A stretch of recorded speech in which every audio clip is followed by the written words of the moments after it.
Vaccines for travel to Kenya.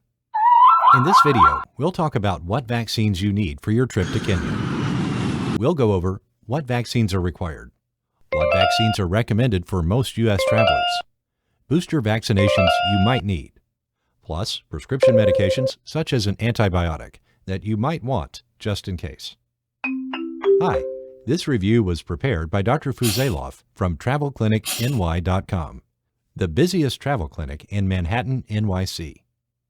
Let's get started. Required vaccines. There are no required vaccines if you're traveling to Kenya from the United States. You won't need to show proof of any vaccinations before entering or leaving the country. However, customs at the airport in Kenya might ask some travelers for proof of yellow fever vaccination. If you're traveling between a few African countries, including Tanzania and South Africa, and visiting Kenya on the same trip, mostly when you re-enter Kenya after visiting those countries. If you travel to Kenya from any other yellow fever country, such as some South American countries that you visited within the last 30 days.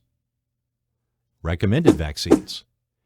Here, we'll talk about the vaccines that most U.S. travelers get before they travel to Kenya. You won't need to show proof of these vaccinations to get into the country. They're optional, but people get them to be safe while abroad and avoid ruining their trip by getting sick.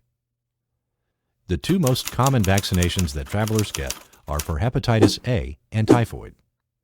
Both diseases are transmitted through food and water and are mainly connected to the area you're visiting rather than anything you do there.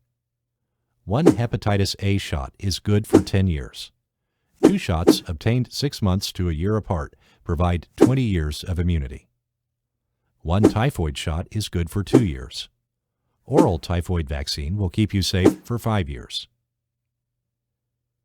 Malaria prevention is necessary for most of Kenya, including the capital city of Nairobi. Malaria is transmitted through mosquito bites. Malaria prophylaxis comes in the form of pills that need to be taken before, during, and after the trip. There are 3 medications to choose from: Malarone, atovaquone and preguanil, doxycycline, and Lariam or mefloquine. They're all effective against malaria, but there are differences in how convenient they are to take and their potential side effects. Malarone and doxycycline must be taken every day, unlike Lariam, which is taken weekly. Lariam can cause vivid dreams and suicidal thoughts, though.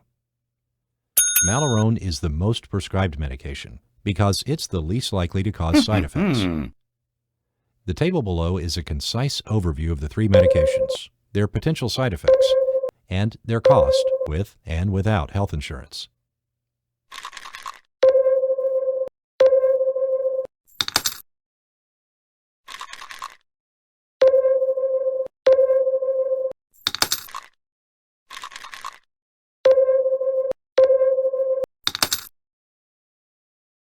A yellow fever vaccination is recommended if you've never had one. 1 shot provides lifelong immunity, and you'll be visiting certain parts of the country. For example, if you're going on safari in Masai Mara. It's not recommended if you're only going to the 2 major cities, Nairobi and Mombasa. A few other vaccinations may be recommended by the CDC, depending on what you'll be doing and the time of year.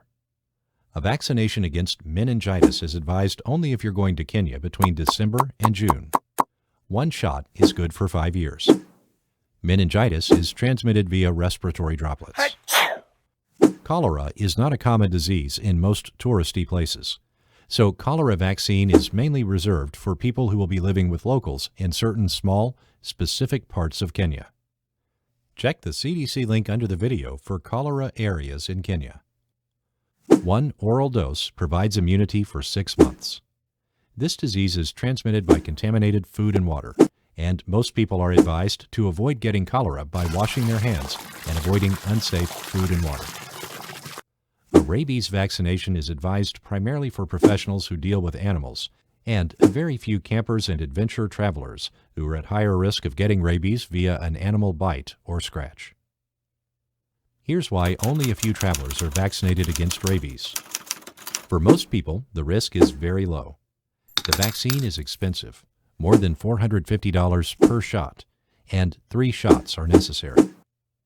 The 3 shots should be given within a month's time. Oh.